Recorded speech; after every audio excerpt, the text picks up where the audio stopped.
All right, everyone, it's time to call out Jack from Twitter yet again. Because, I mean, he does, like, weird shit. Like, people get banned for little to nothing, and then other people who do far worse don't get banned. And it's like a repeated thing. Like, finally, after a year of people urging, they de-verified Louis Farrakhan. And I'm thinking, well, it is Louis Farrakhan. The idea of being a verified user should be, hey, this person is notable, and they are who they say they are. Yes, this is his official handle. That's what verification shouldn't come to me. I mean, the very term verification has nothing to do with, well, Twitter's verifying that their message is on point. We agree with them and we endorse them. Now, yeah, Twitter's a weird platform at this point. By the way, again, I didn't know that Twitter actually was around in 2006. I thought it was much more recent than that. But it's time to talk about some things that Jack said back in the day, back in that same era. Two links in the description to posts he made. The first appears to be transphobic. He's talking about, well, I sat next to a transvestite on the bus who proceeded to start drinking vodka. It was an interesting 5 hours or something. And I'm thinking to myself, why is the fact that they're a transvestite of such interest to you, Jack? If some regular user on your platform made such a comment, they'd probably get banned for it. Or they'd get reported by an outrage mob for it, and you'd warn them. Oh yeah, you've been reported. It's not against the rules, but here's our trust and safety guidelines and bullshit like that. Here's basically reprimand you, make you feel bad for saying it. You insinuated that it was interesting that they were a transvestite, therefore, Jack kicks you off. Meanwhile, Jack's still there. Then the second one, and this one, oh my god, it was funny, was him ranting about his meditation retreat. Vadasana or something like that. And he's like, well, it's basically mind hacking and, all of this pseudo-intellectual bullshit. And it reminded me a lot of Steve Jobs. It reminded me 100% spot on. Steve Jobs used to say, like, off-the-wall, weird spiritual bullshit. And you get Tim Cook and some of these dudes, they're like, oh, we're going to have meditation rooms at our campus and stuff. Like, yeah, our employees should study Buddhism and do meditation. It's like, yeah, no, you don't understand anything about these religions. You have a very limited understanding of the most superficial aspects of Buddhism and Hinduism and some of these other spiritual paths that you use to justify your lifestyle in a very hylic, a very physical manner. You have no deeper appreciation for an understanding of Buddhism. Don't fucking try to lie to people. And then, in the same tweet, he was talking about how great Myanmar was. Big mistake, Jack. What do we know about Burma, Myanmar? Extreme human rights abuses, enormous numbers of deaths as the result of sectarian violence between Muslims and Buddhists, among other groups of people. Destabilized, extremely impoverished, a lot of childhood malnutrition and stuff. This is not the sort of state whose regime you want to be applauding if your main core audience is social justice warriors. Big fucking mistake for him to have left that tweet up. Apparently he never went and cleaned up his old tweets.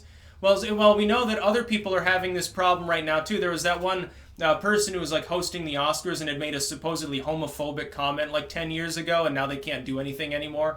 Then I think they apologized, which was even worse. And then you've got other people, like you've had football stars that have been warned and censored because they've said stuff like that. You get people.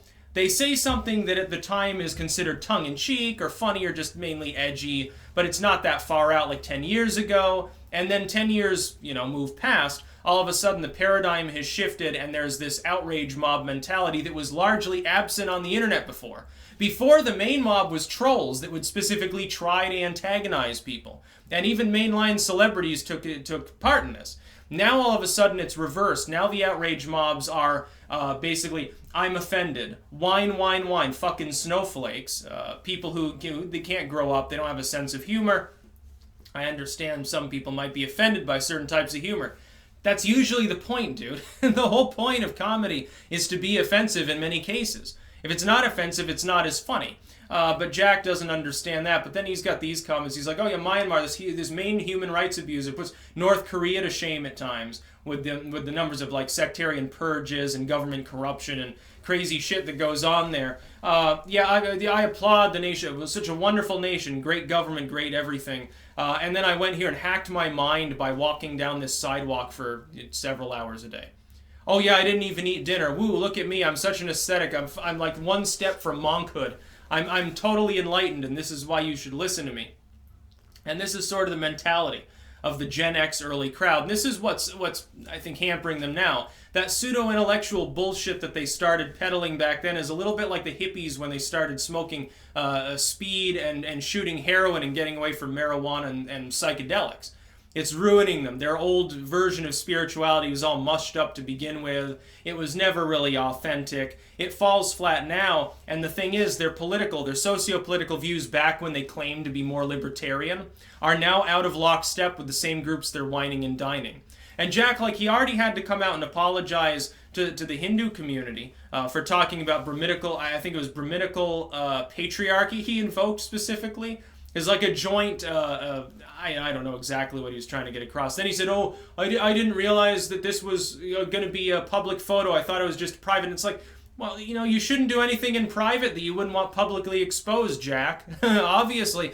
We know that all too well. You encourage lynch mobs to go around Twitter and dig things up on people from 10 years ago to get them deplatformed if you don't like them. So now people are doing it to you, and there was another one where you had a costume that approached blackface. And I'm thinking to myself, if somebody else, if any random user posted a picture like that, and an outrage mob spawned and reported it, they'd get banned. Oh, this is racially insensitive, wearing blackface, you're not allowed on our platform. We understand, maybe you're claiming that it's not blackface, it's like a hobo costume. Doesn't matter. No, it looks like it, so it is. Twitter would ban them. Jack, under the auspices of his own crazy interpretation of the rules on his own website that he appears to have lost control of largely, he should be banned. Yeah, they shouldn't make an exception for their CEO and founder. They should ban him off of Twitter. That'd be really funny if somebody did. What would he do? Complain about it? Oh no, I'm immune to my own rules because I'm Jack on Twitter. Nobody cares, dude. No, at this point, very few people care. That's about all. Peace out.